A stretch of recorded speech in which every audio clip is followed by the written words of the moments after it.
వాక్యాన్ని మనం తీద్దాం. ఫిలోమోనుకు రాసిన పత్రిక,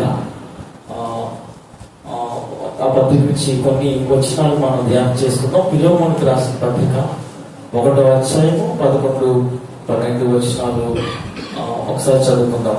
పేజ్ నంబర్ 199, పేజ్ నంబర్ కొత్త నిబంధన. ఫిలోమోనుకు రాసిన పత్రిక 1వ అధ్యాయము 11, 12 వచనాలు.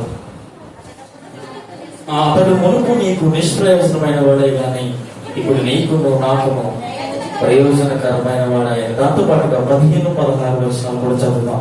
అతనికి మీదట దాసుడిగా ఉండక దాసుని కంటే ఎక్కువ వాడుగాను, ప్రియ సహోదరుడిగాను, విశేషముగా నాకును శరీర విషయమున, ప్రభు విషయమున, మరి విశేషముగా నీకును ప్రియ సహోదరుడిగాను నీ యొద్ద ఎల్లప్పుడూ ఉండుటకే కాబోలు అతడు కొద్ది కాలం నేను ఎడబాసి ఉంటాను. అందరూ బైబిల్ గ్రంథాలు చేతి పట్టుకొని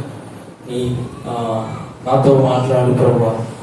అందరూ బైబిల్ గ్రంథం చేత పట్టుకొని నాతో మాట్లాడు ప్రభువా,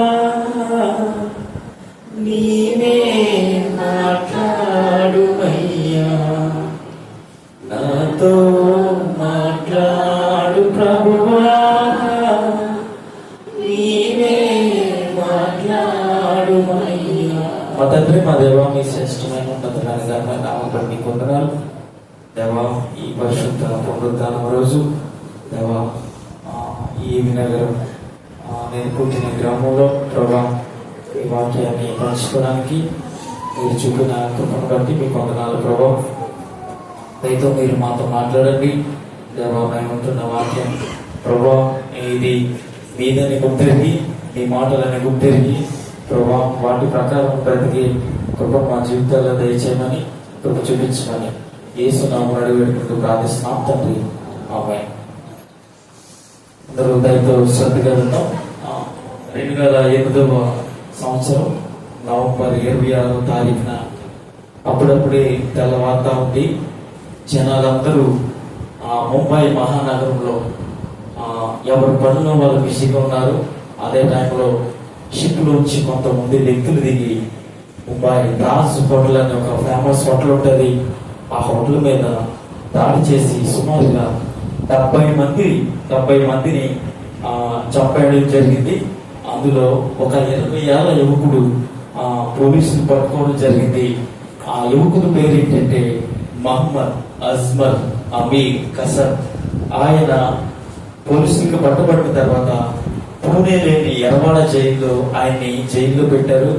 4 సంవత్సరాలు ఆయన్ని ట్రయల్ అంటే కోర్టు చుట్టూ తిప్పిన తర్వాత ఆయనకి కోర్టు ఉరిశిక్ష విధించింది. ఉరిశిక్ష విధించిన తర్వాత 2012వ సంవత్సరంలో ఉరిశిక్ష విధించడం జరిగింది. ఉరిశిక్ష రేపు ఆయనకి ఉరేస్తారనగా ఆయనకి ముందు రోజు ఆయన దగ్గరికి వచ్చి జైలర్ వచ్చి, అయ్యా రేపు నీకు ఊరేస్తారు, నీ లాస్ట్ కోరిక ఏంటి, నీ చివరి కోరిక ఏంటి అని అడిగినప్పుడు అతనిలో ఏమాత్రం కనీసం పశ్చాత్తాపం కూడా లేకుండా నాకు బిర్యానీ కావాలని బిర్యానీ తిన్న తర్వాత నేను దేవుడి కోసం చచ్చిపోతున్నానని తను చేసింది భయంకరమైన అనేక మందిని పొట్టలు పెట్టుకున్న దానికి పశ్చాత్తాపం జీవితంలో లేకుండా, తన కళ్ళల్లో కానీ తన హృదయంలో కానీ పశ్చాత్తాపం లేకుండా తను భూమికంపం ఎక్కి తన ప్రాణాన్ని తీసివేసుకోవడం జరిగింది. సో ఇదంతా నేను ఎందుకు చెప్తున్నానంటే, సో మనిషికి ప్రాయశ్చిత్తం లేదా పశ్చాత్తాపం అనేది చాలా అవసరం. అలాంటి వ్యక్తి మనకి ఫిలోమోను రాసిన పత్రికలో మనకి కనిపిస్తా ఉన్నాడు. యాక్చువల్ గా ఫిలోమోనుకు రాసిన పత్రిక అంటే అపోస్తులుడైన పౌలు గారు, అపోస్తులుడు అనే పౌలు గారు ఈయనేంటంటే ఫిలోమోనుకు అనే ఆయనకి ఈ పత్రికని ఏమంటారంటే ఎపిజల్ అంటారు. ఏమంటారు? పెసలు అంటారు. ఏంటి? ఎపిజల్. పెసలు కాదు, ఎపిజల్ అంటారు అన్నమాట. ఎపిజల్ అంటే ఉత్తరం. ఏంటి? ఉత్తరం రాస్తా ఉన్నాడు. ఎవరికి రాస్తున్నారు? అక్కడ పైన రాస్తుంది, అందరు తీసారా? ఫిలోమోనుకు. ఎవరికి రాస్తున్నాడు? ఫిలోమోనుకు. కొత్త నిబంధన గ్రంథంలో 2వ యోహాను పత్రిక చాలా చిన్న పత్రిక. దాని తర్వాత ఫిలోమోనుకు పత్రిక, యూదా పత్రిక, 2 ఒకే అధ్యాయం ఉంటది. 2 సేమ్ 25 వచన భాగాలే ఉంటాయి. సో ఈ ఫిలోమోను పత్రిక ఎవరు? పౌలు రాస్తా ఉన్నాడు. పౌలు గారంట 3 సార్లు ఈ ప్రపంచాన్ని చుట్టేశాడంట. ఎన్నిసార్లు? 3 సార్లు ఈ ప్రపంచాన్ని చుట్టేశాడు తన మిషనరీ యాత్రలో. తన మిషనరీ ప్రయాణంలో 3 సార్లు ఆఫ్రికా ఖండాన్ని, ఆసియా ఖండాన్ని, యూరోప్ ఖండాన్ని, ఈ ఖండాలన్నింటినీ చుట్టేసి ప్రతి చోట ఆయన వెళ్ళిన చోట సంఘాన్ని స్థాపించేవాడు. ఆ ఒక సంఘాన్ని స్థాపించి ఆ సంఘంలో కాపర్ని పెడతా ఉండేవాడు. అలా పెట్టినప్పుడు ఈ పౌలు గారు ఎఫెసీ పట్టణానికి వెళ్ళినప్పుడు, ఈ పౌలు గారు ఎఫెసీ అనే పట్టణం వెళ్ళినప్పుడు, ఎఫెసీ పట్టణానికి వాక్యం వినడానికి వచ్చిన ఒక ఆయన ఉన్నాడు. ఆయన పేరు ఏంటంటే ఫిలోమోను. ఎవరు? ఫిలోమోను. ఏంటి? ఫిలోమోను. ఈ ఫిలోమోను అన్న ఆయన ఎవరు అంటే ఈయన కొలస్సీ పట్టణానికి చెందినవాడు. ఎవరు? కొలస్సీ పట్టణానికి చెందినవాడు. మీరు లాస్ట్ మీ బైబిల్లో మ్యాప్ చూడండి, మీకు అర్థమవుతుంది. బైబిల్ లాస్ట్ పేజీలో మీకు మ్యాప్ కనబడుతుంటది. ఆ మ్యాప్ లో మీకు కొలస్సీ అనే ప్రాంతం మీకు కనిపిస్తూ ఉంటది. కనిపిస్తుందా? మ్యాప్ ఒక్కసారి చూస్తే మీకు బాగా అర్థం అవుతుంది. కొలస్సీ చూడండి, మీ బైబిల్ కనిపిస్తుందా లేదు? ఇదిగో అపోస్తలుడైన పౌలు ప్రయాణం చేసిన దేశంలో ఇలా మ్యాప్ కనిపిస్తుందంట. ఆ మ్యాప్ కనిపించినప్పుడు ఆ మ్యాప్ లో మనకి చూడండి ఫిలిప్పి అక్కడ కనిపిస్తూ ఉంటది. ఎక్కడంటే ఒకసారి చూడండి, ఆసియా, ఫిలడెల్ఫియా, అంతియోకియా, లవోదికియా, కొలస్సీ కనిపించిందా? చాలా మంది మ్యాప్ లో ఉంటది అనమాట. సో ఈ కొలస్సీ పట్టణానికి చెందినవాడు ఎవరు? ఎవరు? ఫిలోమోన్ గారు. చెప్పాలి ఎవరు? సొలొమోన్ గారు కాదు. ఎవరండి? ఫిలోమోన్. ఈ ఫిలోమోన్ గారు ఇంగ్లీష్ లో ఫార్మన్ అంటారు అనమాట. ఈ కొలస్సీ పట్టణానికి చెందిన ఈ ఫిలోమోన్ గారు ఎఫెసీ పట్టణానికి పౌలు గారు వాక్యం చెప్పడానికి వచ్చినప్పుడు, తన మిషనరీ యాత్రలో భాగంగా వాక్యం ప్రకటించినప్పుడు ఆయన తన జీవితాన్ని మార్చుకుని యేసు ప్రభుకి శిష్యుడిగా మారి యేసు ప్రభులో బలమైన విశ్వాసగా ఎదిగాడంట. ఎవరు? ఈ ఫిలోమోన్ గారు. ఈ ఫిలోమోన్ గారు. అందుకోసమే ఈ ఉత్తరాన్ని ఎవరితో రాస్తున్నాడంటే ఫిలోమోన్కి రాస్తా ఉన్నాడు. మేము చిన్నప్పుడు హాస్టల్ చదువుకున్నప్పుడు ఉత్తరాలు రాసేవాళ్ళు. ఇంటికి ఎలా రాసేవాళ్ళు తెలుసా? పూజలు నాన్నగారికి జతికలు అయిపోయి, పప్పులు అయిపోయి, ఇవి అయిపోయినాయి రాసేవాళ్ళు అనమాట. సో మనం అప్పుడు ఆ రోజుల్లో ఉత్తరాలు అలా ఉండే. కానీ ఈయన ఎలా రాసిన ఉత్తరం ఏంటంటే ఫిలోమోన్కి రాస్తా ఉన్నాడు. ఫిలోమోన్కి రాస్తా ఉన్నాడు. ఈ ఉత్తరం రాసే టైంకి ఈ రాసే ఆయన ఎవరు? అపోస్తలుడైన పౌలు గారు. ఎక్కడి నుంచి రాస్తున్నాడంటే ఈయన ఒక జైల్లో బంధించబడ్డాడు. ఎక్కడున్నాడు? జైల్లో బంధించబడ్డాడు. రోమా సెరసాలలో హౌస్ అరెస్ట్ అయ్యాడు. రోమా సెరసాలలో ఆయన బంధించబడ్డాడు. జైలు వేశారు. ఈ జైలు నుంచి ఏం చేస్తున్నాడంటే ఈయన ఆ ఉత్తరాన్ని రాస్తా ఉన్నాడు. ఉత్తరాన్ని రాస్తా ఉన్నాడు. ఆ రోజుల్లో ప్రపంచానికి హెడ్ క్వార్టర్ ఏదంటే రోమ్. ఏంటి? రోమ్. మనకి హెడ్ క్వార్టర్ ఏంటి? అమరావతి, లేదంటే వైజాగ్, లేదంటే ఢిల్లీ. ఇలా ఎలాగో ఆ రోజుల్లో రోమ్ మహాపట్టణం అనేది ప్రపంచం మొత్తానికి హెడ్ క్వార్టర్ అన్నమాట. ఆ రోమ్ పట్టణంలో అపోస్తలుడైన పౌలు ఏం చేశారంటే బంధించి చెరసాలలో వేసేశారు. అందుకనే మొదటి వచనం చదవండి. క్రీస్తు యేసు ఖైదీ అయిన పౌలును, క్రీస్తు యేసు ఖైదీ అయిన పౌలును అంటాడు. ఒక ఖైదీ. ఖైదీ అంటే ఏంటి? ఖైదీ అంటే ఏంటి? జైల్లో పెట్టబడిన వ్యక్తి, ఒక నేరస్తుడు, ఒక నిందితుడు. ఎందుకోసం ఆయన నిందితుడిగా తీర్చిపోతాడు? క్రీస్తు యేసును బట్టి. క్రీస్తు యేసును బట్టి ఆయన జైల్లో పెట్టబడ్డాడు. ఎందుకంటే ఆయన సువార్త ప్రకటనలో భాగంగా, ఆయన సువార్తీకరణలో భాగంగా ఆయన సువార్త చేస్తున్నప్పుడు సువార్త చెప్పొద్దని అడ్డగించి ఈయనగో యూదులు మారుస్తున్నాడు, రోమీలు మారుస్తున్నాడు, అనేక మందిని మారుస్తున్నాడు అని ఈయన ఏం చేశాడంటే పట్టుకుని రోమా సెరసాల్లో వేసినప్పుడు ఆయన సెరసాల్లో కూడా ఖాళీగా ఉండగానే ఏం చేస్తున్నాడు? ఉత్తరం రాస్తా ఉన్నాడు. ఆయన పత్రికలన్నీ సెరసాల నుంచే ఉత్తరాలు రాసినట్లు మనము చూస్తూ ఉంటాం. సో అందుకోసం ఈయన ఈ ఫిలోమోనికి ఉత్తరం రాస్తున్నట్లుగా మనము చూస్తూ ఉంటాం. మనమైతే ఇప్పుడు జైలు చాలా బాగున్నాయి కదా. రాజమండ్రి జైలుకి వెళ్ళారనుకోండి, వారానికి 2 రోజులు మటన్ అంట. వారానికి 2 రోజులు మటను, ఇంకొక రోజు చికెన్ కర్రీ.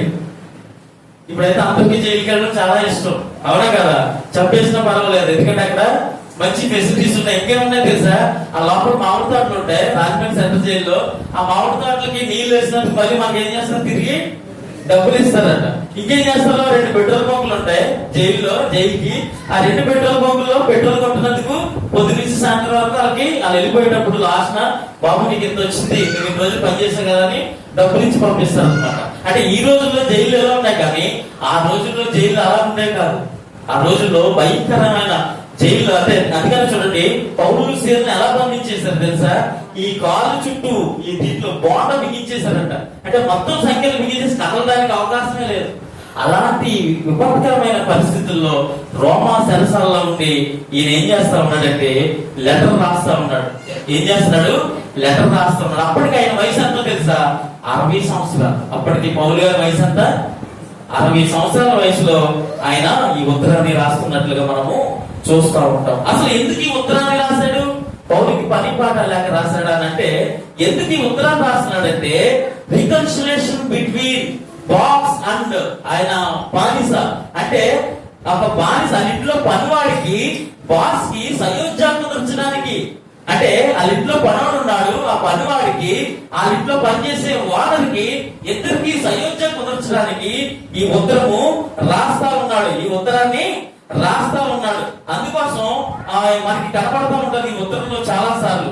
ఇందులో మనకి మెయిన్ కనిపించే క్యారెక్టర్లు కొన్ని కనబడుతుంటాయి. మొట్టమొదటి చూడండి, మొదటి వచ్చిన క్రీస్తు ఖైదీ అయిన పౌలును, సహోదరుడైన తిమోతియును, మా ప్రియుడును, జత పని వాడునైన ఫిలోమోనుకును, చాలా వరకు ఫిలోమోనుకును, మా ప్రియుడును, జత పని వాడినైన ఫిలోమోనుకును. ఈ ఉత్తరానికి ఎవరికి రాస్తున్నాడో మొదటి వచనంలోనే మనకి కనిపిస్తా ఉంది. ఎవరికి రాస్తున్నాడు?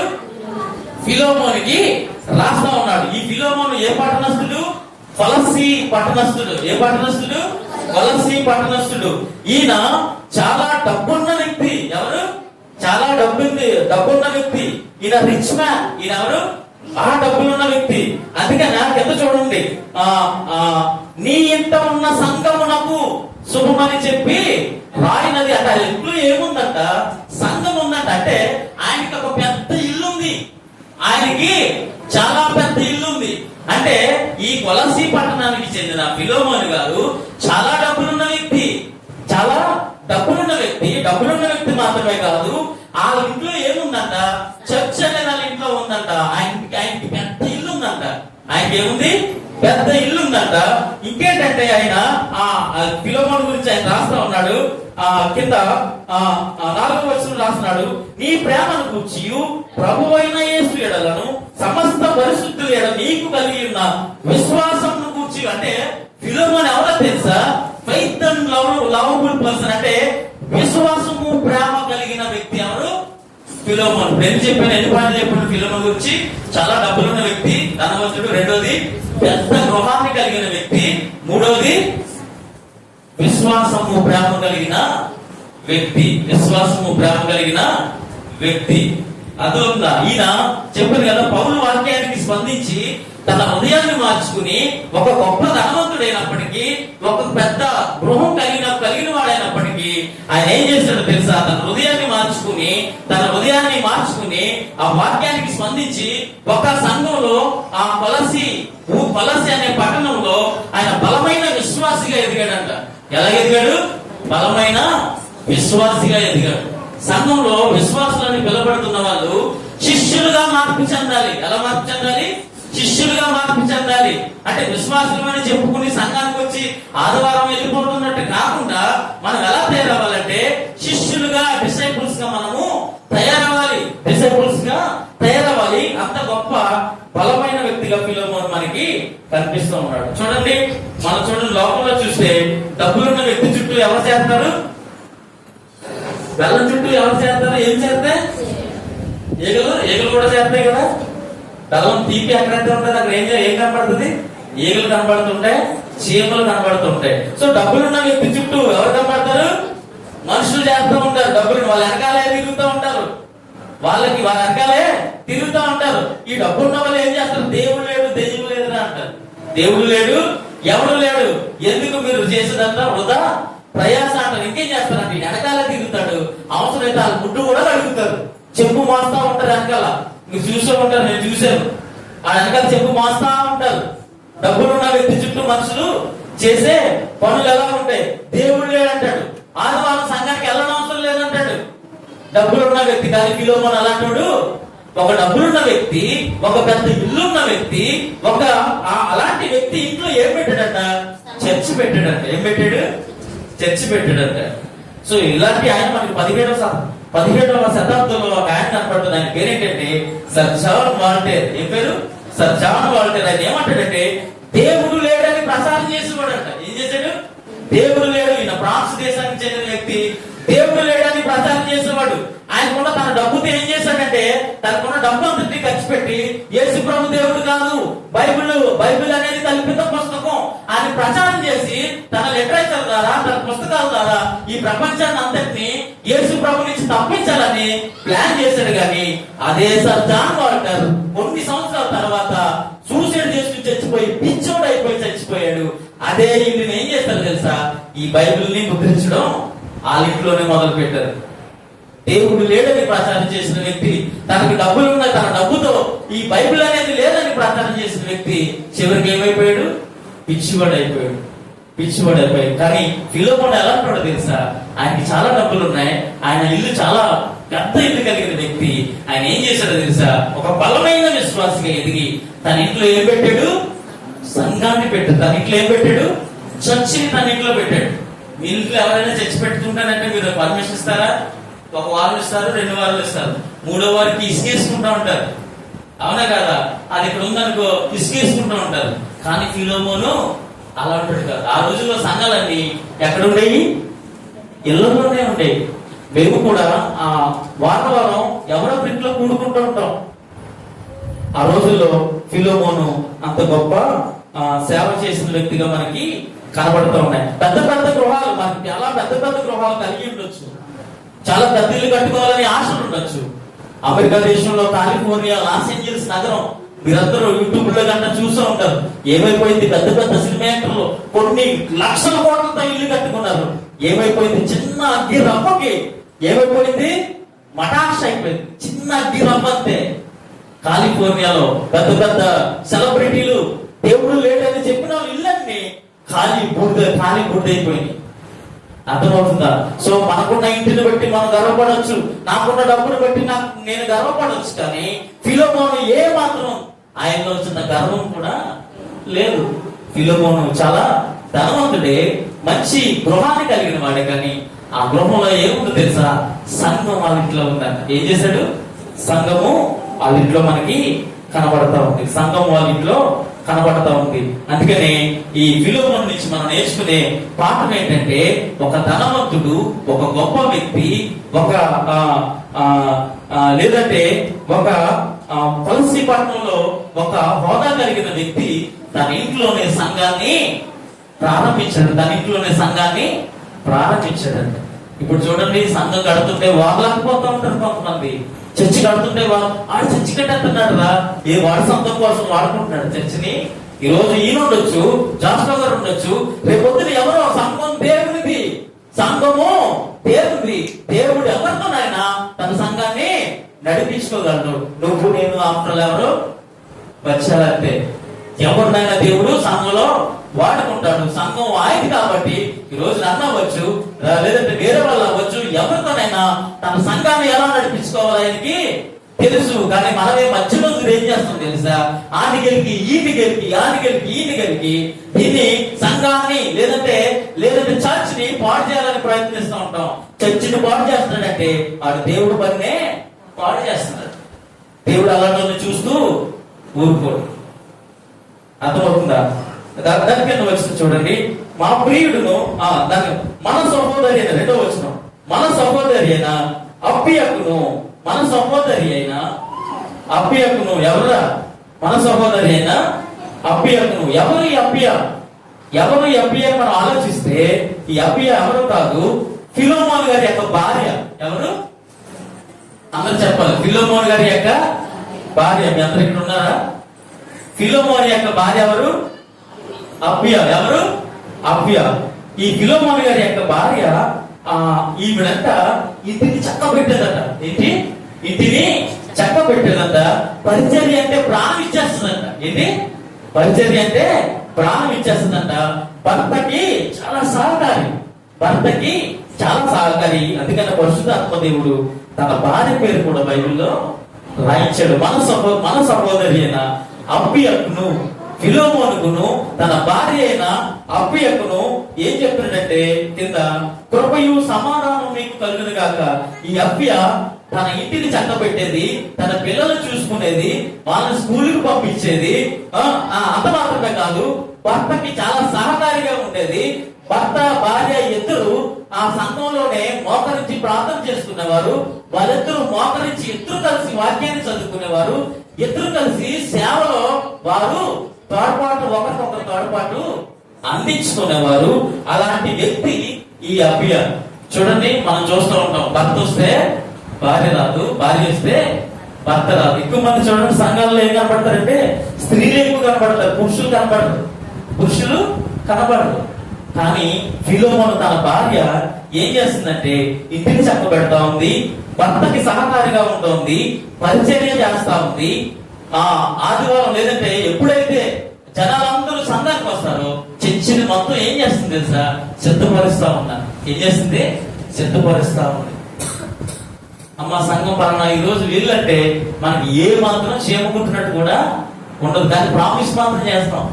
నేను చేస్తానని అంటాం. కానీ చర్చి పని అనేసరికి మనం ఏం చేస్తామంటే దూరంగా వెళ్ళిపోతుంటాం. కానీ అప్పి అలాంటి వ్యక్తి కాదు. తన భర్త అలాంటి వాడే, తన భార్య కూడా అలాంటిది. చక్కని సహకారి, భర్తకి పరిచర్యలో నమ్మకమైన దాసురాలుగా మనకి అప్పియ కనిపిస్తుంది. ఇప్పటి వరకు మనం ఎవరి గురించి చూసాం? ఫిలోమోను గురించి చూసాం, అప్పియ గురించి చూసాం. మూడో వ్యక్తి గురించి మనం చూద్దాం. మూడో వ్యక్తి గురించి తోటి యోధుడైన, చూడండి ఎవరు? రెండో తోటి యోధుడైన అర్కిప్పునకును. ఏంటి చెప్పాలి? జనంలోకి క్లిప్ అంటారు. క్లిప్ కాదు, అర్కిప్పు. ఏ పేరు? అర్కిప్పు. ఆయన పేరు ఏం పేరు? అర్కిప్పునకును పౌలు ఆయన గ్రీటింగ్ తెలియజేస్తున్నాడు.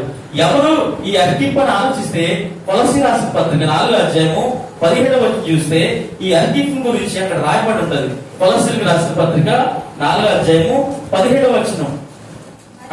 మరియు ప్రభునందు నీకు అప్పగింపబడిన పరిచర్య నెరవేర్చుటకు దాని గురించి జాగ్రత్త పడమని అర్కిప్పుతో చెప్పుడి.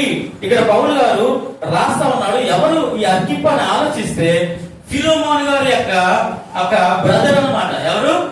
ఫిలోమోను గారి యొక్క బ్రదరు, లేదంటే కొంతమంది ఏమంటారంటే ఆయన ఫ్రెండ్ అంటారు. అంటే ఫిలోమోను గారి యొక్క సహోదరుడు ఈ అర్కిప్పు. ఎవరు? అర్కిప్పు. ఇప్పటి వరకు మనం ఏం చూసాం? ఫిలోమోను గారి గురించి చూసాం. రెండోది వాళ్ళ భార్య ఎవరమ్మా? ఎవరో మీరు చెప్పాలి. అప్పియ గురించి చూసాం. మూడోది ఎవరు? అర్కిప్పు. మూడోది ఎవరు? అర్కిప్పు గురించి చూస్తా ఉన్నాం.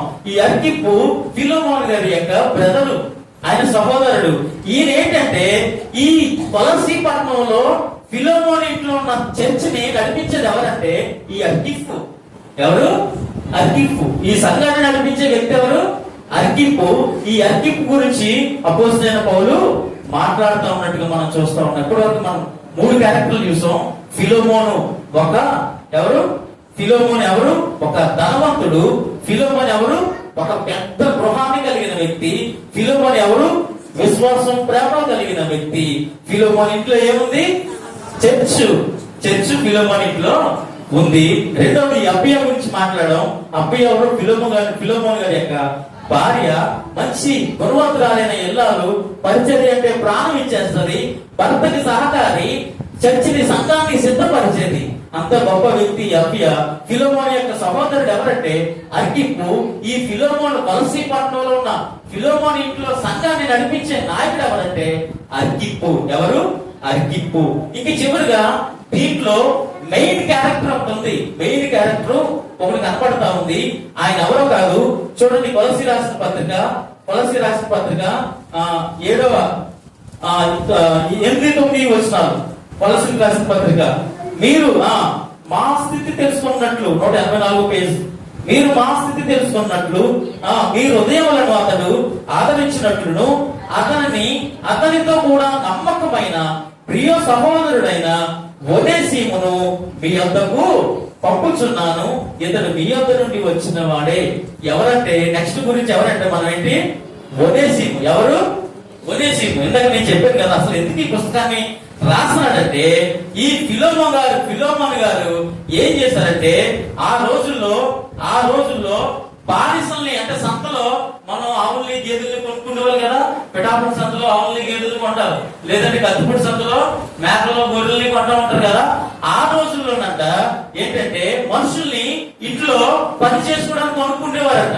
మనుషుల్ని ఇంట్లో పని చేసుకోవడానికి కొనుక్కునేవారు. వాళ్ళు ఏమని పేరు పెట్టారంట? వాళ్ళకి బానిస. ఏంటి చెప్పాలి అందరూ? ఏం పేరు పెట్టారు? బానిస అని పేరు పెట్టేవారు. అంటే ఆ రోజుల్లో రోమ్ పట్టణంలో బానిసలకి సంత జరిగేది.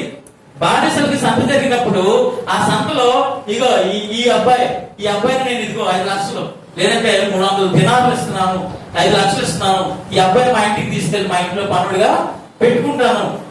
ఆ రోజులు అలా ఉండేది. ఆ రోజుల్లోనంట 500 దినాలు, మగవాళ్ళకైతే 500 దినాలు ఇచ్చి కొనుక్కునేవారంట, అంటే 1,00,000 రూపాయలకి.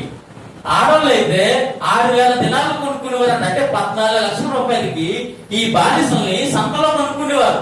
ఆ రోజుల్లో ఉండేది. ఈ కొలసీ పట్టణానికి చెందిన ఈ ఫిలోమోన్ గారు రోమ్ పట్టణంలో జరిగిన ఈ బానిసల సంతలో ఒక ఆయన కొనుక్కున్నాడు. ఆయన పేరు ఏం పేరంటే ఒనేసిం. ఏం పేరు? ఒనేసిం. అర్థమైందా మీకు? సీక్వెన్స్ అర్థమవుతుందా? మొట్టమొదటి ఆవిడ గురించి చూసాం, ఫిలోమోన్ గురించి చూసాం, తన భార్య గురించి చూసాం, తన సహోదరుడు అర్కిప్ గురించి చూసాం. ఇప్పుడు లాస్ట్ మెయిన్ క్యారెక్టర్ ఎవరంటే ఒనేసిం. ఈ ఒనేసిం ఎవరంటే బానిస. ఒనేసిం ఎవరు? బానిస. ఒనేసిము బానిస. అంటే బానిసలు 2 రకాలుగా ఉండేవారు. ఇందాక ఈ భాస్కర్ చెప్పినప్పుడు జ్ఞానవంతులు ఎలా ఉంటారు? 2 రకాలంట. ఎవరు? 2 రకాలుగా ఉంటారంట. అలాగే ఈ రోమపట్నంలో బానిసలు 2 రకాలుగా ఉండేవారు. చదువుకున్న వాళ్ళని ఒక రకంగా ఉండేది బానిసల్ని, చదువుకోలేని వాళ్ళని ఒక రకంగా ఉండేది బానిసల్ని. సపోజ్ చదువుకున్న వాళ్ళు ఉన్నారనుకోండి, వాళ్ళు ఏం చేసేవారంటే బానిసలుగా తమ దేశానికి వాళ్ళ ఇంట్లోకి తీసుకెళ్లిపోయి ఏం చేసేవారంటే వాళ్ళ ఆఫీసుల్లో లేదంటే అకౌంటెంట్లు గాను, అర్థమవుతుందా, డాక్టర్లు గాను వాళ్ళ ఇంట్లో పెట్టుకుని వాళ్ళతో పని చేయించుకునేవారు. చదువుకోలేదు లేదంటే చదువులేని వ్యక్తులు ఏం చేసేవారంటే పొలం పనులు వెట్టి చాకరీ చేయించుకోరు. పొలం పనులు వెట్టి చాకరీ చేసుకునేవాళ్ళు. అలాగే ఎస్తేరు ఉంది కదా, బైబిల్లో ఎస్తేరు ఉంది కదా, ఎస్తేరు కూడా అలాగే అహష్వేరోషు సంస్థానంలోకి బానిసగా వెళ్ళబడింది. అర్థమవుతుందా? నయమాని అంటే ఒక అమ్మాయి ఉంది కదా, ఆ అమ్మాయి కూడా బానిసగానే వాళ్ళ ఇంట్లోకి వెళ్ళింది. ఈయన ఏం చేసినట్టే ఒనేసిముని ఈ సంతలో కొనుక్కున్నాడు. ఎవరు కొనుక్కున్నారు? ఎవరు మాట్లాడట్లేదు. అర్థమవుతుందా? మీకు ఒక జోక్ చెప్తాను ఏంటంటే, ఒక్కొక్కసారి అంట ఒక ఆయన ఒక ఫంక్షన్కి వచ్చాడంట. ఒక ఫంక్షన్కి వచ్చి చాలా లేట్ అయిపోయింది అనమాట, అర్ధరాత్రి అయిపోయింది. ఆయనకి ఏంటంటే ఎంత లేట్ అయినా ఇంటికి వెళ్ళిపోవడం అలవాటు అనమాట. ఆయన ఏం చేస్తాడంటే ఒక ఫంక్షన్కి వచ్చాడు. ఫంక్షన్ అయ్యేసరికి 11 అయిపోయింది. ఆ ఊరి నుంచి హైవేలోకి వచ్చేసరికి 12 అయిపోయింది. ఎలాగైనా సరే ఇంటికి వెళ్ళిపోవాలి, ఎందుకంటే భార్య పిల్లలు ఎదురు చూస్తూ ఉంటారు. ఆ ఇంటికి వెళ్ళిపోవాలనే ప్లానింగ్ ఉంటే రోడ్డు మీదకి వస్తున్నాడు. ప్రతి లారీని, బస్సులు ఉండు కదా మోస్ట్లీ టైంలో ఆపుతున్నాడు, కానీ ఎవరు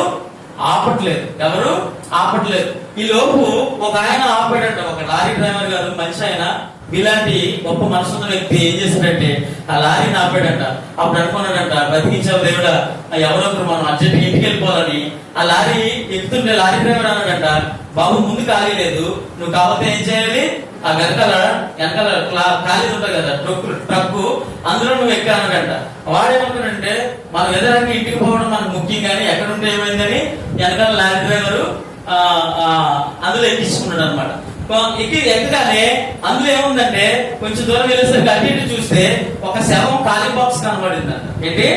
ఒక శవం ఖాళీ బాక్స్. మనం బాక్స్ పెడతాం కదా చనిపోయినప్పుడు, ఆ బాక్స్ ఖాళీ ఉందంట. ఈ లారీ కొంచెం ముందుకు వెళ్ళేసరికి వర్షం వస్తుందంట. ఏంటి? వర్షం వస్తుంటే ఈయన అనుకుంటాడు వర్షం వస్తుంది, ఏం చేయాలో తెలియదు, డ్రైవర్ అమ్మ ముందు కూర్చోవద్దు అంటున్నాడు, తలదచ్చిపోతే మళ్ళీ జ్వరం వస్తుంది, మళ్ళీ హాస్పిటల్కి వెళ్ళాల్సి వస్తుంది అని ఏం చేశాడంటే ఈ బాక్స్ ఎలాగా ఖాళీ ఉంది కదా అని ఆ బాక్స్ లో ఏం చేశాడంటే ఆ బాక్స్ మూత తీసేసి అందులో పడుకున్నాడు. బాక్స్ మూత తీసి ఏం చేయాడు? అందులో పడుకున్నాడట. ఈలోపు ఈ లారీ డ్రైవర్ గారు ఇలాంటి మనుషుడు కదా, కొంచెం ముందుకు వెళ్ళేసరికి ఇంకో కొంతమంది పాపం లారీని ఆపారంట. లారీని ఆపితే అప్పటికి వర్షం వస్తా ఉంది. ఆయన డ్రైవర్ అంటా ఉన్నాడు, అయ్యా వర్షం వస్తుంది మీకు పర్వాలేదా ఎరగాలంటే, పర్లేదండి మేము అర్జెంట్ గా రాజమండ్రి కానీ ఇంటికి వెళ్ళిపోవాలి అని వాళ్ళు అన్నారంట. సరే అని వాళ్ళు ఏం చేశారంటే ఇందులో ఎక్కారంట. వెనకాల ఎక్కేసరికి దీంట్లో ఏముంది, శవం బాక్స్ ఉంది. వాళ్ళు అప్పటికి భయపడతా ఉన్నారంట, ఎక్కడికి ఇలాంటి ఈదెందుకు ఎక్కేమో అనవసరంగా నైట్ ఉండిపోయినా బాగుండేదని భయపడుతూ ఉన్నారంట. లారీ కొంచెం దూరం వెళ్తా ఉందంట. ఈ లోపల బాక్స్ లో కూడా ఏం చేసినట్టే ఆ డోర్ తీసి వర్షం తగ్గిందా అన్నాడంట. అర్థమైందా? వర్షం తగ్గిందా అన్నాడంట. అంటే వీళ్ళు భయపడిపోయి శవమే మాత్రం మాట్లాడుతుందని లారీ మించి ఒకటి తర్వాత ఒకడు దూకేశారు. అర్థమవుతుందా? సో మళ్ళాంటి పరిస్థితి కూడా అలానే ఉంటది. ఈ బానిసని ఫిలోమోను ఏం చేసిందంటే ఈ బానిసని ఒనేసిముని సంతలో కొనుక్కున్నాడు. ఒనేసిముని సంతలో కొనుక్కున్నాడు. బానిస అంటే ఆడి జీవితాంతం, బానిస అంటే సింపుల్ గా ఏమీ లేదు. మన ఊర్లో ఏమంటారు, కాపదానం అంటారు చూసారా? అవునా? పాలికాపు ఎవరు చెప్పారు? పాలికాపు అంటారు కదా, దాన్నే బానిస అంటారు. పాలికాపు అంటే అక్కడ చేయటమే, వాడు ఎంత తీసుకోవడం. అర్థమవుతుందా? పొద్దు నుంచి సాయంత్రం వరకు ఇట్లా మనం పని చేస్తా ఉండడమే. ఇస్తే పెడితే తినడం, లేదంటే మానేడు. మనం మళ్ళీ తిరిగి అడగడానికి సరిపోవు అనమాట. అలాంటి బానిస ఎవరంటే ఈ ఒనేసిము. బానిస ఎవరు? ఒనేసిము. ఈ బానిసల్ని ఏం చేశారంటే ఈ బానిసలు గాని పని చేయలేక పారిపోయారు అనుకున్న వారి ఇంట్లోంచి ఈ పారిపోయిన వాళ్ళు పట్టుకోవడం కోసం పోలీసులు పెట్టారంట. ఎవరు దొరికితే అన్ని డ్రాప్ వేసేసి జైలు వేసేసి అన్ని చిత్రహింసలు పెట్టేసేవారంట. కొంతమంది మెడలో ఏం చేసేవారంటే ఇనపరేకు వేసి నేను బానిసని పలానా ఫిలోమోను గారి బానిసనని మెడలో ఇనపరేకు వేసేవారంట. అందుకోసమనే ఈ బానిసల్ని పట్టించిన వాళ్ళకి ఆ రోజుల్లో ఏం చేసేవారంటే కొంచెం వాళ్ళకి బహుమానాలు కూడా ఇస్తూ ఉండేవారంట. అందుకోసం ఏం చేస్తారంటే పౌలు ఈ ఒనేసిముతో పాటు ఒకరిని పంపిస్తాడు. ఎవరంటే ఆయన పేరు తుకీకు. ఏం పేరు? తుకీకు. ఆయన పంపిస్తాడు. ఎందుకు పంపిస్తాడంటే ఒకవేళ మధ్యదారిలో ఈ ఒనేసిము గారిని దొరికేస్తే ఏంటి మళ్ళీ లోపల చిత్రహింసలు వేస్తారని తుకీకుని వెంట పెట్టుకుని ఎక్కడ పంపిస్తాడు? ఫిలోమోను దగ్గరికి పంపిస్తూ ఉంటాడు అనమాట. ఒకవేళ బానిస గురించి చెప్తా ఉన్నాను. బానిసలకి సిటిజన్షిప్ ఉండదు. రోమా సామ్రాజ్యంలో సిటిజన్షిప్ ఉండదు. ఇప్పుడు మీరు ఉన్నారనుకోండి, పలానా ఏమి నగర గ్రామం, తొండంగి మండలం, సోవన్సో విలేజ్, సోవన్సో తుని నియోజకవర్గము, ఆంధ్రప్రదేశ్, ఇండియా, మనం భారతీయులు అనే సిటిజన్షిప్ ఉంది. కానీ బానిసలకి సిటిజన్షిప్ లేదు. కొడితే కొట్టించుకోవాలి. అదొక చిత్రహింసలు గురి చేస్తారు. వెళ్ళిపోవాలంటే కుదరదు. ఒకవేళ వెళ్ళాడంటే పోలీసులు దొరికేస్తే ఇంకా చిత్రహింసలకి గురి చేస్తారు. ఊరి మధ్యలోకి తీసుకొచ్చి స్తంభాన్ని కట్టేసి చిత్రహింసలు గురి చేసేవారంట. అలాంటి పరిస్థితి కలిగిన ఈ బానిస అలాంటి పరిస్థితుల్లో ఈ బానిస అంటే ఒక్క మాటలో చెప్పాలంటే ప్రాణం ఉన్న పనిముట్టు. ఒక్క మాటలో చెప్పాలంటే దీన్ని ఏమంటే ప్రాణం మాత్రమే ఉండదు, కానీ వాడిని ఎలా కావాలో అలాగా వాడుకోవచ్చు. జస్ట్ ప్రాణం మాత్రమే ఉంటది. అర్థమవుతుందా? అందుకని చూడండి, ఒకసారి కువైట్ వాళ్ళు వీడియోలు పెడుతూ ఉంటారు. నేను ఇక్కడ ఉండలేకపోతున్నాను, ఎడ్లు కాయలేకపోతున్నాను, నన్ను ఎవరు పట్టించుకుంటలేదు అంటారు. గవర్నమెంట్ కి పంపిస్తా ఉంటారు. సో ఆ రకమైన పరిస్థితి అనమాట ఈ బానిస అంటే. సో బానిస ఒకవేళ బయటికి వెళ్ళిపోవాలనుకో, విడుదల అవ్వాలనుకో, ఆవిడ ఏం చేయాలంటే ఆ యజమానిని వదిలేయాలి. ఈ ఫిలోమోను ఉన్నాడు కదా, పోరా నువ్వు పో, నిన్ను వదిలేస్తున్నాను అని యజమానుడు వదిలేస్తే హ్యాపీగా వెళ్ళిపోతాడు. లేదంటే డబ్బులు కట్టేసి విడుదల అవ్వాలి. డబ్బులు కట్టేసి యజమాని దగ్గర నుంచి రావాలి. డబ్బులు కట్టేంత స్తోమత ఉండేది కాదు. ఇప్పుడు ఈ ఒనేసిము ఫిలోమోను పౌలు ఎందుకు ఫిలోమోనుకు రాస్తున్నాడంటే ఈ ఒనేసిము అన్న వ్యక్తి ఫిలోమోను దగ్గర ఎవరు? బానిస. ఫిలోమోను ఇంట్లో పనాడు. ఫిలోమోనుకి చాలా మంది బానిసలు ఉన్నారు, చాలా మంది పనులు ఉన్నారు. ఆ పనుల్లో ఒక పనివాడు ఎవరంటే ఒనేసిము. ఎవరు? ఒనేసిము. ఈ ఒనేసిము ఏం చేశాడంటే ఫిలోమోను ఇంటి దగ్గర దొంగతనం చేశాడు. ఏం చేశాడు? దొంగతనం చేశాడు. అది మీకు కనబడుతూ ఉంటది.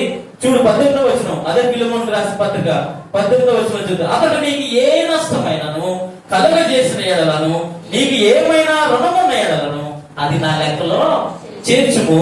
పౌలనండి అది నేను తీరుస్తాను అంటాడు. కింద చూడండి, అది నేనే తీర్తును, అది నేను తీరుస్తానయ్యా, ఇవి నేను దొంగతనం చేస్తుంటే అని అటిగా ఒక దొంగతనం చేశాడు. దొంగతనం చేసి ఏం చేస్తాడు తెలుసా? ఫిలోమోన్ ఇంట్లో నుంచి, ఇక్కడ ఫిలోమోన్ ఇల్లు ఎక్కడ ఉంది? కొలస్సీ పట్టణంలో ఉంది. కొలస్సీ పట్టణం నుంచి పారిపోయి రోమ్కి వస్తుందంట. మీరు వెనకాల మ్యాప్ చూడండి, మ్యాప్ లో మీకు కనపడుతుంటది రోమ్ ఎక్కడ ఉంది, కొలస్సీ పట్టణం ఎక్కడ ఉందో చూడండి. ఈ మ్యాప్ ఉందా? మ్యాప్ చూస్తున్నారా? చూడండి, మ్యాప్ ఎలా కనబడుతుంటది. ఈ మ్యాప్ లో చూడండి, అపోస్తలులైన పౌలు ప్రయాణం చేసిన ప్రదేశాలను కనబడుతుంది. ఇక్కడ కొలస్సీ పట్టణం ఉంటది, కనబడుతుందా?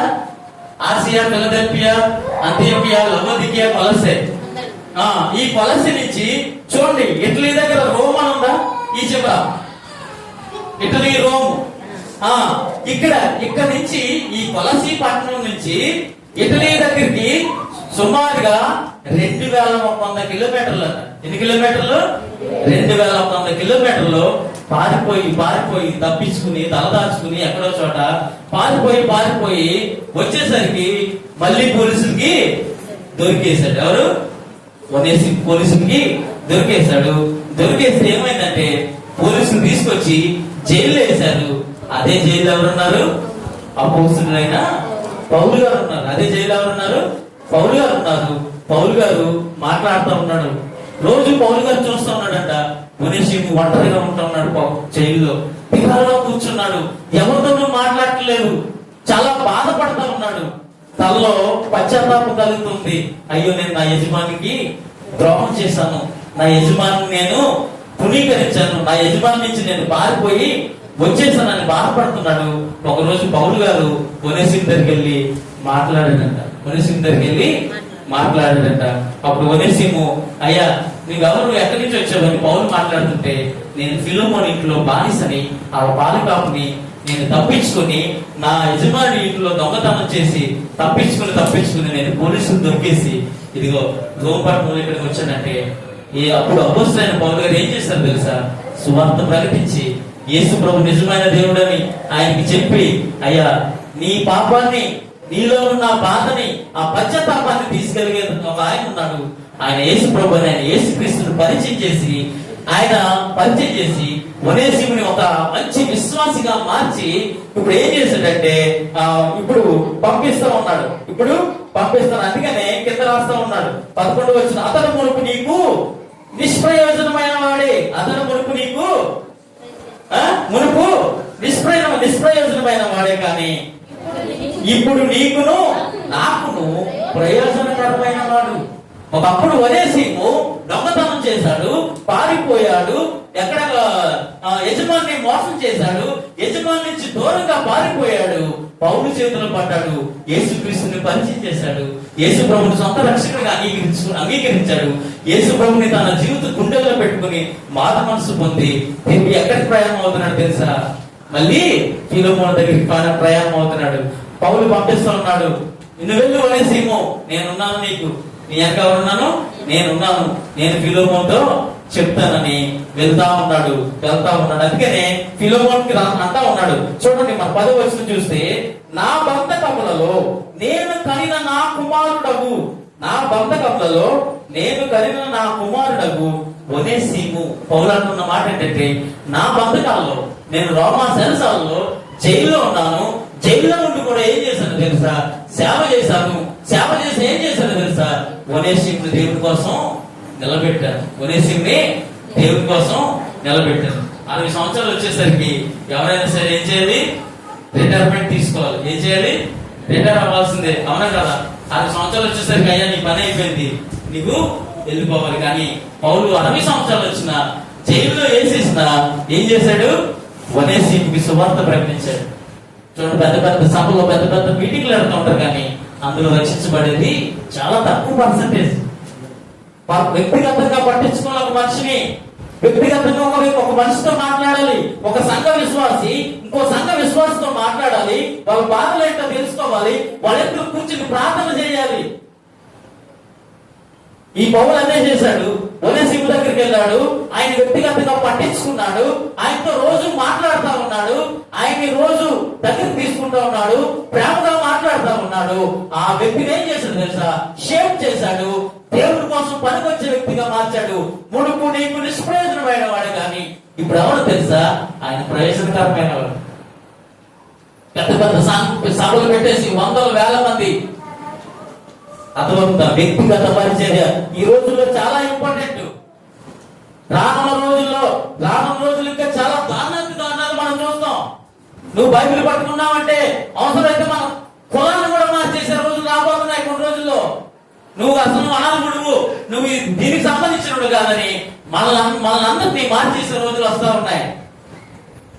నెక్స్ట్ టార్గెట్ మనమే, మన తెలుగు రాష్ట్రాలే. మనం చూస్తా ఉన్నాం కదా రోజు వాట్సాప్లో, యూట్యూబ్లో.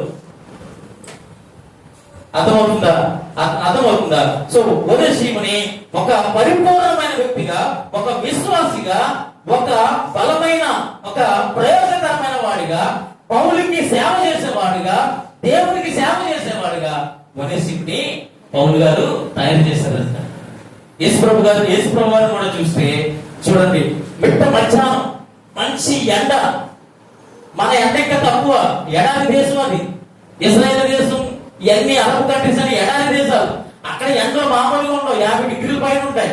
మనకి మహా అయితే 48 వరకు వస్తున్నాము, అక్కడ 50-60 డిగ్రీలు ఉంటాయి. ఆ ఎండలో ప్రయాణం చేసి మిట్ట మధ్యాహ్నం ఒక్కరిని దేవుడి కోసం సంపాదించడానికి ఎక్కడికి వెళ్ళాడు తెలుసా? బావి దగ్గరికి వెళ్ళాడు. ఎవరి కోసం? సమరయ స్త్రీ కోసం. బావి దగ్గరికి వెళ్ళాడు. ఆయన ప్రసంగాలు, పెద్ద పెద్ద ప్రసంగాలు రెండే చేశాడు. ఒకటి కొండ మీద ప్రసంగం, రెండోది దూత దగ్గర ప్రసంగం. మిగతా ఆయన చేసిన పని అంతా 3.5 సంవత్సరాల్లో ఒక మనిషిని వ్యక్తిగతంగా మాట్లాడి, వ్యక్తిగతంగా వాళ్ళు పట్టించుకుని ప్రభువులోకి నడిపించి దేవుని రాజ్య సువార్తలో వ్యక్తిగత పరిచర్య చేశాడు. మనం చేస్తున్న పరిచర్య అంటే సాపలు వాయడం మాత్రమే కాదు. పరిచర్య అంటే అది కూడా అఫ్కోర్స్ అది పరిచర్య. నీ అంతా నువ్వు ఒక వ్యక్తిని ఇన్ని సంవత్సరాల కాలంలో ఎంతమంది నువ్వు దేవుళ్ళలోకి నడిపించావు, అది దేవుడు అది లెక్క అడుగుతాడు. అయ్యా నీ కోసం పాటలు పాడాను, చప్పట్లు కొట్టాను, నేను ఆరాధన చేసినప్పుడే నెవర్. ఏది ఒక్క నన్ను నా కోసం నువ్వు ప్రభులో నడిపించమని అడిగితే సమాధానం మన దగ్గర. ఒక సంవత్సరంలో నీ ఫ్యామిలీ నుంచి ఎవరినైనా ప్రభు కోసం సంపాదించావా?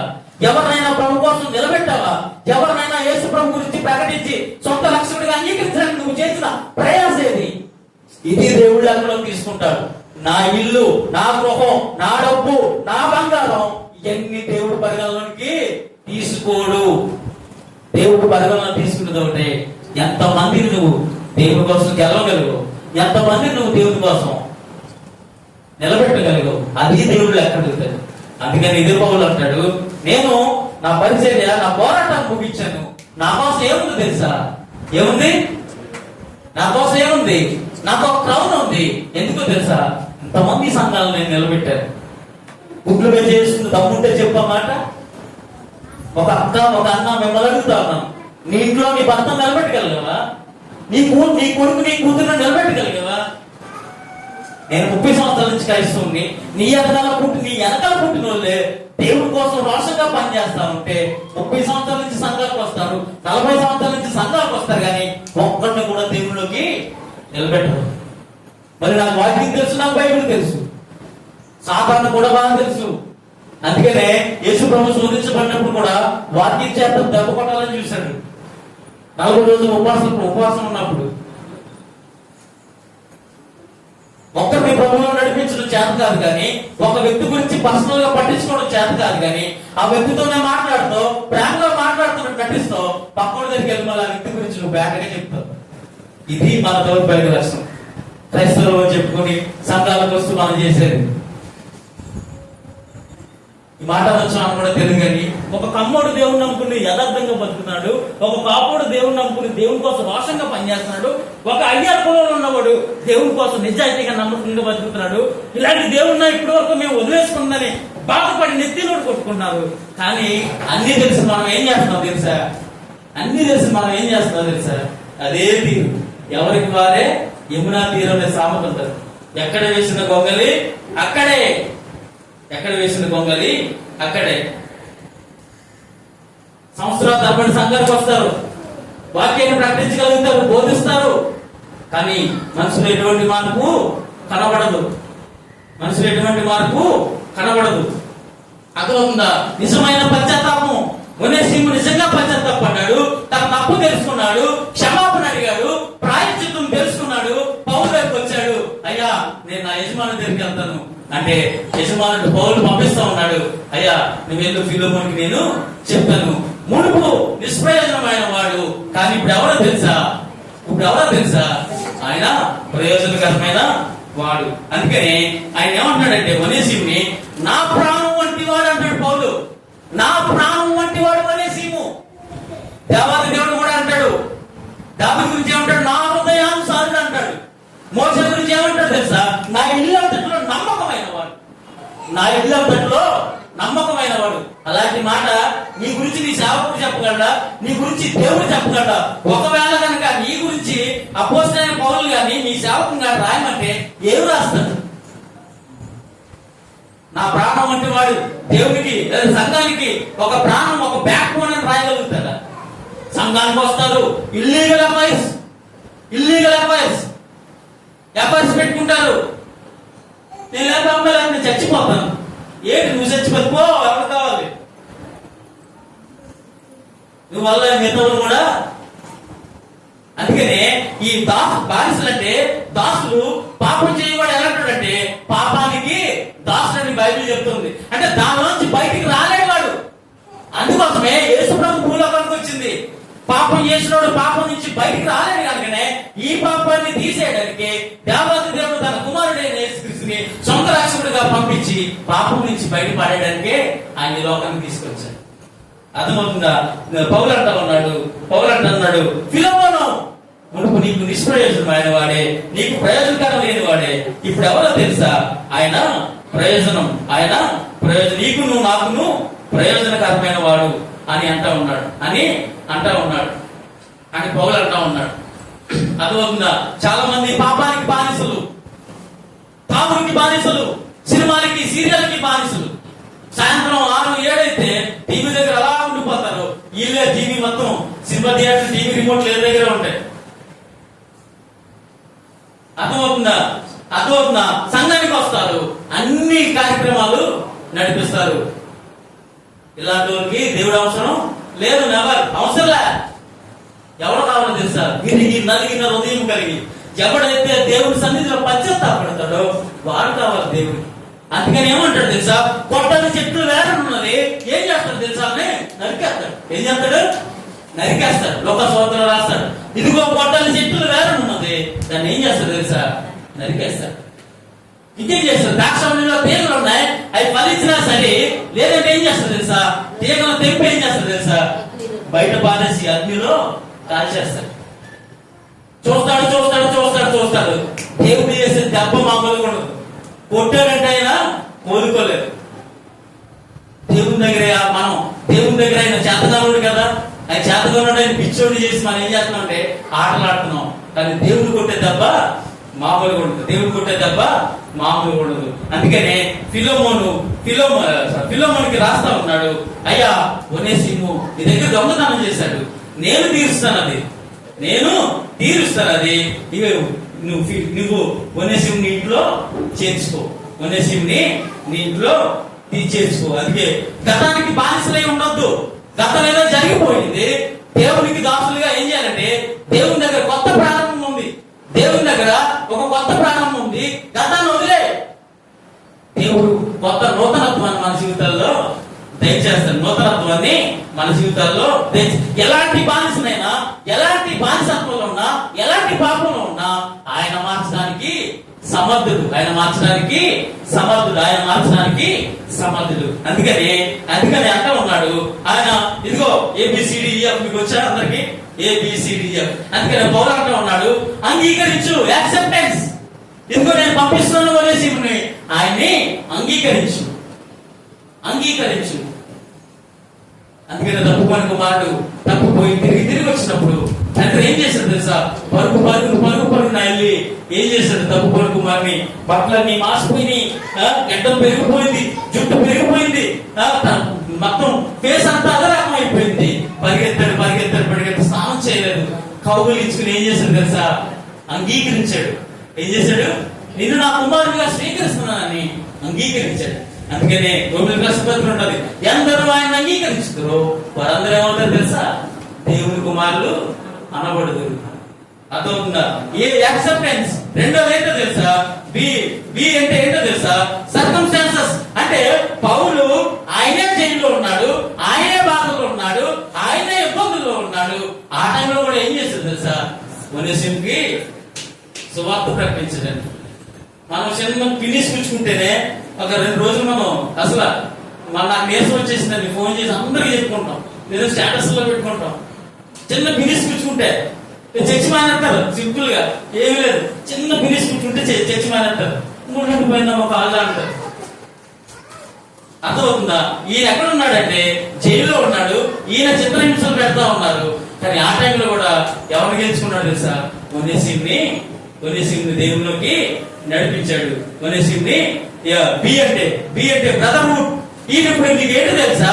మునుపు బానిసే కానీ ఇప్పుడు ఎవరో తెలుసా? నీ సహోదరుడు. ఏమన్నాడు? మునుపు బానిసే కానీ నీ సహోదరు. 15 వచ్చిన ముగించేస్తాను, ఎందుకు బాగా దేవుడు ఉంది కనుక. అతనికి మీదట దాసుడిగా 15 వచ్చిన చూడండి, ఫిలెమోను రాసిన పత్రిక. అతనికి మీదట దాసుడిగా ఉండగా దాసుని కంటే ఎక్కువ వాడుగాను ప్రియ సహోదరుడు గాను. ప్రియ సహోదరుడు. ఒకప్పుడు బానిసే కానీ ఇప్పుడు ఎవరు తెలుసా? ఒనేసిము ఈజ్ బ్రదర్. ఆయన బ్రదర్. బాస్ ఎవరు? ఫిలెమోను. ఇప్పుడు బ్రదర్ ఎవరు? ఒనేసిము. బాస్ కి బ్రదర్. అంటే ఒక బంధాన్ని తెగిపోయింది. నేను బానిసలనే బంధం తెగిపోయింది. ఇప్పుడు ఎవరు తెలుసా? ఫిలెమోను. ఇదిగో నీ సహోదరుడు. ఎవరు? ఒనేసిము. అర్థమవుతుందా?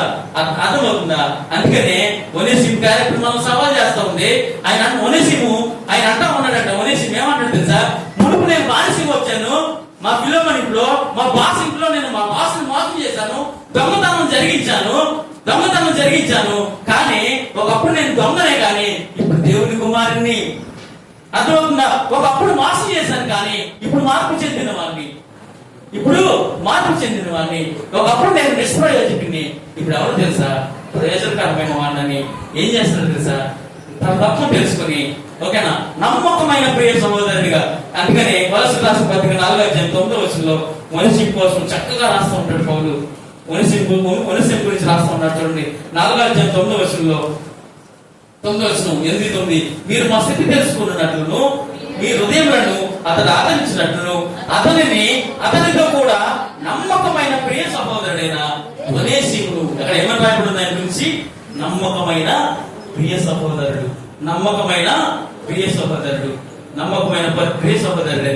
ఒనేసిము గురించి రాస్తా ఉన్నాడు. ఒనేసిము ఒకప్పుడు షేమ్ఫుల్ పర్సన్. షేమ్. ఎందుకంటే దొంగతనం చేసి దొరికేసిన వ్యక్తి, పాపం చేసి దొరికేసిన వ్యక్తి. కానీ ఆయన ఏమైపోయాడు తెలుసా? సేవియర్, రక్షకుని అంగీకరించాడు. తర్వాత మారు మనసు పొందాడు. ఇప్పుడు ఏమైపోయాడు తెలుసా? ఒనేసిము ఏమైపోయాడు తెలుసా? పౌలుకి దాసుడిగా, పౌలుకి ప్రయోజనకరమైన వాడిగా. అర్థమవుతుందా? మునుపు నిష్ప్రయోజనమైన వాడే కానీ ఇప్పుడు ఎవరో తెలుసా? ఆయన నీకును నాకును ప్రయోజనకరమైన వాడు. అందుకని చరిత్ర ఏం చెప్తుందంటే, బైబిల్లో రాయబడలేదు కానీ ఈ ఒనేసిము అన్న ఆయన తర్వాత ఒక గొప్ప సేవకుడు అయ్యాడంట. ఒక గొప్ప సేవకుడై దేవుని కోసం రాష్ట్రంగా నిలబడ్డాడు. ఇలాంటి జీవితాలు బైబిల్లో మనకి ఎన్నో కనపడతా ఉంటాయి. ఒనేసిము అంటూ ఉన్నాడు, మునుపు నేను మోసగాన్ని, ఇప్పుడు ఎవరో తెలుసా? మార్పు చెందిన వాడిని. మునుపు నేను దొంగతనం చేసిన వాడిని, ఇప్పుడు నేను దేవుని కుమారుని. మునుపు నేను బానిసని, ఇప్పుడు ఎవరో తెలుసా? ఫిలెమోనుకి బ్రదర్ని. ఒకప్పుడు నువ్వు నేను బానిసమే, కానీ ఎప్పుడైతే యేసుక్రీస్తు ప్రభు ద్వారా మనం ఏం చేయబడ్డాం? ఆయనకి మనకి ఏమొచ్చింది? మధ్యలో ఉన్న అడ్డు కూడా తొలగించబడింది. దేవాది దేవుడు, తండ్రి అయిన దేవుడు మనకి ఆయనకి సయోధ్య కుదిర్చాడు యేసుక్రీస్తు ద్వారా. దేవుడికి మనకి డైరెక్ట్ యాక్సెస్ దొరికింది. నువ్వు నిష్ప్రయోజనమైన వాడు ఒనేసిము. కానీ ఇప్పుడు అలా కాదు. ఇప్పుడు మనం ఏం నేర్చుకున్నామంటే, ఫిలెమోను ఒక గొప్ప ధనవంతుడు, చాలా డబ్బున్న వ్యక్తి, వెల్దీ పర్సన్. కొలస్సీ పట్టణంలో చాలా డబ్బులు కలిగిన వ్యక్తి. అంత డబ్బు కలిగిన వ్యక్తి తన గృహాన్ని దేవుడి సేవ కోసం వాడాడు. తన ఇంట్లోనే సంఘాన్ని కట్టాడు. అర్థమవుతుందా? అప్పయ్య ఒక నిజమైన సంఘ పరిచారకురాలు. ఒనేసిముకి చాలా సహకారి సేవలు. మూడోది ఆవిడ అరటిప్పు వలసి పట్టణంలో ఉన్న ఫిలోమోనిలో సంఘాన్ని నడిపించేది. నాలుగోది ఒనేసిము. నాలుగోది ఎవరు? ఒనేసిము. ఒనేసిము గొప్ప గొప్ప నమ్మకమైన పరిచారకుడు. ఒకప్పుడు నిష్ప్రయోజనం ఆడేవాడు, కానీ ఇప్పుడు ఎవరో తెలుసా? ప్రయోజనకరం. పౌలు అంటూ ఉన్నాడు, నీకును నాకును ఆయన ప్రయోజనకరమైన వాడు. ప్రార్థన చేసుకుని మనం ముగించుకుందాం. టేబుల్లో ఉంది కనుక ప్రార్థన చేసుకుని ముగించుకుందాం. మా తండ్రి, మా దేవ, విశేషమైన కరమైన నామాన్ని పట్టుకుంటున్నాను. మా డబ్బు, మా ఇల్లు ఇవన్నీ ఉన్నప్పటికీ ప్రభా, మీరు మా జీవితాల్లో లేకపోతే అవి శుద్ధ ప్రయోజనం ప్రభు.